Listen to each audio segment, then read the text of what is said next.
Friends, welcome back to the learning magic. 5th സ്റ്റാൻഡേർഡിലെ basic സയൻസിൻ്റെ first ചാപ്റ്ററിലെ part 3 ആണ് ഇന്നത്തെ ക്ലാസ്. നോക്കിയാലോ, പേജ് 13 ആണ്. Every living thing has a suitable habitat. അതായത് എവറി ലിവിങ് തിങ്സ് വെച്ചാൽ ഏത് ജീവികൾക്കും ഹാസ് എ സ്യൂറ്റബിൾ ഹാബിറ്റേറ്റ്, അവർക്ക് അനുയോജ്യമായ, അവർക്ക് ചേരുന്ന ഒരു ആവാസ വ്യവസ്ഥയുണ്ട്. ഹാബിറ്റേറ്റ് എന്ന് വെച്ചാൽ ആവാസ വ്യവസ്ഥ.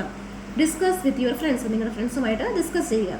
Can you suggest a suitable definition of for habitat? ഹാബിറ്റേറ്റിന് നിങ്ങൾക്കൊരു നല്ല നിർവചനം കണ്ടെത്താൻ കഴിയുമോ?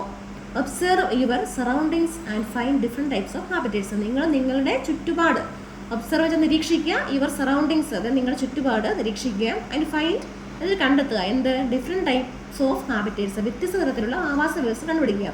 ഒബ്സർവ് ദ പിക്ചർ, താഴത്തെ പടം നോക്കുക. Which are the habitats Sean here? പലതരത്തിലുള്ള ആവാസ വ്യവസ്ഥകളാണ് കാണിച്ചിരിക്കുന്നത്. ഇതെന്താണ്? ഗ്രാസ് ലാൻഡ് എന്ന് കൊടുത്തിട്ടുണ്ട് അല്ലേ? ഗ്രാസ് ലാൻഡ് കൊടുത്തിട്ടുണ്ട്, ഡെസേർട്ട് കൊടുത്തിട്ടുണ്ട്. ഡെസേർട്ട് മരുഭൂമി. ഇതെന്തായിരിക്കാം? ഇതെന്താണെന്ന് മനസ്സിലാവുന്നല്ലോ കണ്ടിട്ട്? ഇത് കണ്ടൽക്കാടാണ് അല്ലേ? മാൻഗ്രോവ്സ്, കണ്ടൽക്കാടുകൾ. കണ്ടൽക്കാടെന്ന് കേട്ടിട്ടുണ്ടോ? കഴിഞ്ഞ വർഷമൊക്കെ കിസ്സിലൊക്കെ പഠിച്ചിട്ടുണ്ടായിരുന്നല്ലോ. കേരളത്തിലെ കണ്ടൽക്കാടുകൾ ഏറ്റവും കൂടുതൽ സ്ഥലം ഏതാ? കണ്ണൂർ. അപ്പോൾ ഇത് കണ്ടൽക്കാടാണ്, മാൻഗ്രോവ്സ്. ഇത് ഐസി ലാൻഡ്. അങ്ങനെ പല വ്യത്യസ്ത രീതിയിലുള്ള ആവാസ വ്യവസ്ഥ. ഇനി നമുക്കറിയാവുന്ന മറ്റ് ആവാസ വ്യവസ്ഥകൾ ഏതൊക്കെയാണ്? പോണ്ടുണ്ട്, റിവറുണ്ട്, പാഡി ഫീൽഡ് ഉണ്ട്.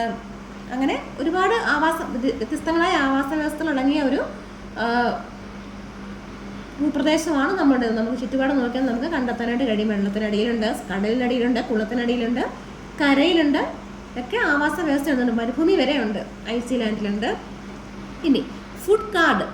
The food cards of 2 creatures are shown in the picture. 2 food card കൊടുത്തിട്ടുണ്ട്. അതിൽ ഒരാളുടെ ആരാണ്? ക്രിയേച്ചർ ആരാണ്? ഏത് ജീവിയാണ്? പക്ഷിയാണ് അല്ലേ? ക്രോ, കാക്ക.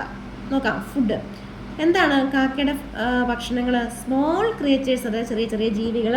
ഫ്രൂട്ട്സ്, ഗ്രെയിൻസ്, അതായത് ധാന്യങ്ങളൊക്കെ. ഫുഡ് വേസ്റ്റ്, അതായത് നമ്മൾ കഴിച്ചിട്ട് പാതിയൊക്കെ കളയുകയോ ഉപേക്ഷിക്കുകയോ ചെയ്യുന്ന ഫുഡിൻ്റെ വേസ്റ്റുകൾ.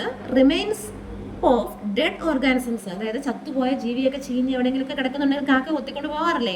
ഇതൊക്കെയാണ് കാക്കയുടെ ഫുഡ് ഐറ്റംസ്. ഇനി അടുത്തതാരാണ്? ഗോട്ട് എന്ന് വെച്ചാൽ എന്താണ്? ആടിന്റെ ഭക്ഷണം എന്തൊക്കെയാണ്? ഗ്രാസ് എന്ന് വെച്ചാൽ പുല്ലുണ്ട്, ലീവ്സ് ഇലകളുണ്ട്, ഗ്രെയിൻസ് ധാന്യങ്ങളുണ്ട്. അപ്പോൾ ഇവർ രണ്ടുപേരെ ഫുഡ് കാർഡാണ് ഇവിടെ കൊടുത്തിരിക്കുന്നത്. ഇൻ ദിസ് വേ, ഇതുപോലെ prepare the food card of 2 other creatures, അതായത് 2 മറ്റ് ജീവികളുടെ ഫുഡ് കാർഡ് ഉണ്ടാക്കാം. അത് നമുക്ക് ക്രോ ഉണ്ട്, ഗോട്ട് ഉണ്ട്. നമുക്ക് കൗവിൻ്റെ എഴുതിയാലോ? അപ്പോൾ ക്രിയേച്ചർ എന്ന് എഴുതുക, അവിടെ കൗ എന്ന് എഴുതുക. ഫുഡ് എന്ന് എഴുതുക. കൗ എന്തൊക്കെ ഫുഡാണ് കഴിക്കുന്നത്? ഗ്രാസ് കഴിക്കും ഇല്ലേ?